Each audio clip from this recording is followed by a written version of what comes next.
Since my lovely Jag shredded its engine on the motorway just over a year ago, this car, the one you saw in the thumbnail, has been my car. It's a 1995 K11 series Nissan Micra. It cost me the princely sum of £270. It was designed and built at Nissan's plant in Sunderland, in the northeast of England. It has done just a shade over 70,000 miles, has been utterly reliable, and is a credit both to the Japanese company and to the 6,000 Geordies and Mackhams that bolted it together. It has a 1 litre, 16 valve, chain driven, 4-cylinder engine that produces 53 horsepower. It has a top speed of only about 90 miles per hour. And in 3 years' time, this compact and modest little hatchback will be more inspiring to drive than any new car you can buy. This is because from 2022, all new vehicles sold in Europe, including the UK, whatever form of Brexit is delivered, will be fitted with devices to prevent drivers exceeding the speed limit in measures approved by, you guessed it, the European Commission. Without going into the boring details of how this is achieved, it will utilise the existing GPS grid and will be fully backed up by the mass surveillance technologies already in operation in Orwell's Britain. This should not be a surprise. The private motor car, more than any other product in our society, along with motorcycles and for some lucky individuals, helicopters and private planes, is perhaps the single most obvious expression of real, genuine and tangible freedom we have. The ability to go almost anywhere, at any time, and without relying on the permission or the timetables of others, is the quintessence of freedom. All that is required is the purchase of said vehicle, a driving licence, and the motor skills of an unremarkable, normal human being. The car is freedom, in the same way that the horse and the bicycle were before it, but more so. Much more so by dint of the motor car's ever advancing technology to open up and explore the world to ordinary people. The internet brings the world to people. The car, however, brought people to the world. Whilst the internet is virtual, the world as reached by the car is real. Now, despite my somewhat less than glamorous wheels, this is a liberty that is very dear to my heart. When the conditions are right, preferably in a Jag, on an open road with pleasant scenery and little traffic, I experience a serenity that I rarely find elsewhere. In the days before automatic number plate recognition, or ANPR, I was, quite literally, alone in the world. I was anonymous, and anonymity is a necessary prerequisite to the higher notion of freedom. ANPR was the thing that started me on this whole anti-surveillance direction. With ANPR, that anonymity was lost. It wasn't lost completely because I could, and do as much as I can, keep to the minor roads where ANPR is not a feature. But there are junctions that I have to cross, and there, if only fleetingly, I am captured, to use the surveillance state's chilling vernacular. I am flagged, monitored, noted, indexed, cross-referenced and filed for future possible scrutiny. Now, to most people this is nothing to get excited about, and certainly not to be campaigned against. Most people seem unperturbed by this removal of the fact of their private comings and goings. Most people, however, are pathetic, spineless, supine, compliant automatons. But to me this is a violation of my privacy. I actually feel personally violated in a way I imagine similar people are spied upon by peeping toms. You know why that is? Because those doing this spying are peeping Toms.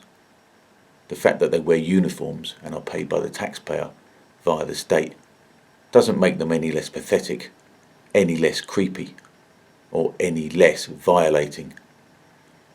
And now, in the continuing farcical maelstrom that is Brexit, this news about the obedience software has been quietly released under the radar, whilst we are concerned with the overt treachery going on in Parliament. But what has this got to do with Brexit, you might ask? Well, as with Brexit, we have to cast our minds back to the sepia-tinged 70s to find the origins of all this control freakery. In 1973, the law was passed that made the wearing of crash helmets on motorcycles compulsory. As usual, the pragmatic arguments were put forward, but there were some noble souls in a sparsely populated House of Commons that argued instead for the concept of an individual's liberty to decide for himself the level of risk that he was prepared to endure. One of those noble individuals was, of all people, Enoch Powell. In opposing the legislation, he said this: "The House must perceive how far we shall be taken if we embark upon that course, that of making it a criminal to wear a helmet, not to wear a helmet. There is hardly a single decision which a man can take, certainly no important decision, no decision even about what sport to engage in, without affecting potentially the welfare of his family, the interests of his friends, and the affections of those with whom he is linked. If we do this thing on such grounds, we shall be laying the basis for a series of new laws which will reach right into every act, every form of behaviour, every choice of the average citizen." The last and the most beguiling argument, and I imagine it is the argument which operates upon those honorary members who will reject my argument and that of my honorary and learned friend, the member for Buckinghamshire South, is that if this crime is created, there will be fewer road casualties from this cause. That is the most alarming argument of all that could be used in this House of Commons, that because by doing so we could reduce the number of deaths from one particular cause, not deaths inflicted by other people's carelessness, not deaths resulting from the omission of precautions which those who manufacture articles or sell them could have been caused to take, but deaths resulting from private and uniquely personal decisions. Therefore we can make it a crime to take that sort of risk. That argument is the most dangerous because it is the most beguiling. When one bastion after another of individual freedom, of independence, is breached, it does not happen in an unpopular context. It does not happen when the reasons for doing so are unattractive. It does so when sentiment and emotion and the feelings of all of us are engaged. None of us likes to contemplate the notion of a young man whose life could have been saved being lost because he was not wearing a crash helmet. Our first natural instinct and reaction, having legislative power in our hands, is to use that power. But that is where the danger lies. The abuse of legislative power by this House is far more serious and far more far-reaching in its effects than the loss of individual lives through foolish decisions. I say just that, and I repeat that as a member of the House of Commons speaking to the House of Commons. The maintenance of the principles of individual freedom and responsibility is more important than the avoidance of the loss of lives through the personal decision of individuals, whether those lives are lost swimming or mountaineering or boating or riding horseback or on a motorcycle. We are sent here to make laws and to preserve liberties. If we allow this regulation to stand, we shall have failed in the duties we were sent here to perform.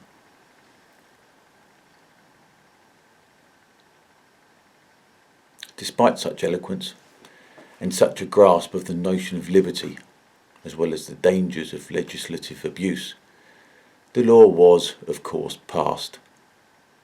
From the 5th of April 1973, it was illegal to ride on a motorcycle without wearing a crash helmet. The safety Nazis were on the march, and they haven't stopped since. And now we have this: cars that are controlled by legislation rather than by the motor skills of the perfectly capable human being behind the wheel. And those human beings are perfectly capable, at least in the UK. Much is made of how bad the standard of driving is in this country, comparing us, as usual, to the faultless Germans. But despite all those YouTube videos, people drive pretty well in this country, and much better than they used to. There were 1,792 deaths on the road in 2016, well down on the peak of nearly 8,000 in 1966, with vastly more cars and many millions more miles travelled. This is a very safe country to drive in. The third safest, in fact, after the Pacific islands of Micronesia and Sweden, the country of the Volvo. Compare us to India, where they have 20 times the population, but 80 times the number of deaths, with 140,000 every year.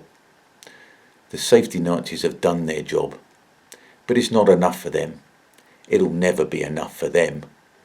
They'll keep stripping us of more and more of our liberties until the death count is 0. But they'll never get there, which will give them the excuse to keep trying. And keep trying they will, until every last one of us is strapped to a chair in a padded cell, being fed liquidized baby food, lest one of us breaks a tooth. Not that we'll have much use of teeth by then, which is the way they want it, since by then we won't even be able to bite the hand that feeds us. After the bike helmet law came the compulsory wearing of seatbelts, first in the front, then in the back. Then it was smoking in public places in 2007, accompanied by the sanctimonious lecturing of Patricia Hewitt and Dawn Primarolo. Now they are circling around sugar in drinks, red meat, and even roast potatoes. There's no end to it. There's no end to it because there was not enough principled opposition to these joyless do-gooders when they first raised their wagging fingers. Of course, it's not surprising, considering the legal weight that government puts behind its laws. But there are notable examples of some courageous individuals who never bow down to power. Fred Hill was a biker who refused point blank to comply and never wore a helmet. His cause was given impetus by the fact that the turban-wearing Sikhs were puzzlingly exempted from that law in 1976. Despite this obvious unfairness, Fred's actions resulted in him serving 31 prison sentences between 1976 and 1984. He died in Pentonville, serving his last. So I tip my hat to you, Fred. May you ride free and helmetless forevermore. So what of Brexit? Well, Brexit is an opportunity. The referendum was a rare opportunity to change something, to really change something, to wrest the steering wheel away from those who seek to reign over us, rather than just govern. Since I started this YouTube thing in earnest just over a year ago, I knew there was work to do, that there were things about our society that needed fixing. But I believed in it. Naively perhaps, but I did. I thought it could be fixed. I thought it could be tinkered back to health with just the application of the principles that it was built upon and a liberal dose of common sense. I thought it was salvageable, to be replenished but not fundamentally changed from what it was and what it could be again. But now I'm not so sure. Whilst the principles are sound, they have been so watered down, so neutered by exceptions of special treatment, so diluted by pragmatism, that they cease to be principles at all. Like that most hallowed of freedoms, the one of speech, so shot full of holes is it, that it is barely recognisable. But it's the institutions that are the real worry, with the one at the very top, Parliament, being openly mendacious and venal for all the world to see, what hope is there for the others? The civil service was the last best hope for those like me who believed in the dutiful. Now even that has been exposed by the secret Brexiteer as being just as rotten as the institution it is supposed to serve in our name. The BBC we all know about, and now the world is learning too, of their bias, their agenda, and their utter contempt for those that pay their wages. The legal profession has bent over backwards to explain, in every which way, and at £500 an hour, why it's perfectly fine, not to say correct, that the express wishes of the majority of this country should not be enacted. The police force appears to act as pimp for adult Muslim men who have a taste for raping defenceless children, while the social services look the other way and local councils concern themselves with community cohesion. Jesus, even the army has been co-opted by the religion of peace by persecuting its soldiers for taking a selfie with Tommy Robinson. 12 months it's taken for a genuinely hopeful and patriotic citizen to lose faith completely in every one of the institutions that have sustained me. 12 short months from believing that more engagement was all that was needed to turn this ship around until finally realising that every one of those institutions urgently requires tearing down and starting again. Not one of them is fit for purpose. As far as I can tell, only the armed forces are salvageable. Brexit is just a start, but it'll be a major one if we can get it over the line. I'm concerned, as many of you are, that Brexit will be betrayed. Actually, I'm very concerned. But them, they are shitting themselves. It's going to come down to the wire, even if they move the wire, but they are shitting themselves that we might, for once, actually get what we voted for. For decades now, they've leached off us, getting more and more entrenched, more and more comfortable, that we would never do anything about it. Whilst they swanned off to Davos every year, hobnobbing with other movers and shakers that they thought they were the equal of. We paid their hotel bills, their second mortgages and their sodding duck houses. Well, they are equal to them, for what it's worth, but their time may also be coming. The taxpayers of Italy, of France, even of Germany, may begin to look jealously at what we have managed to do in reining these bloodsuckers in. So tomorrow, I'm going to get behind the wheel of my utterly dependable 24-year-old £270 automotive slice of bread and butter and take the opportunity of a lifetime to make my presence felt in Parliament Square along with everyone else and try and get my beloved country back. And what's more, I'm going to do it at a speed of my choosing.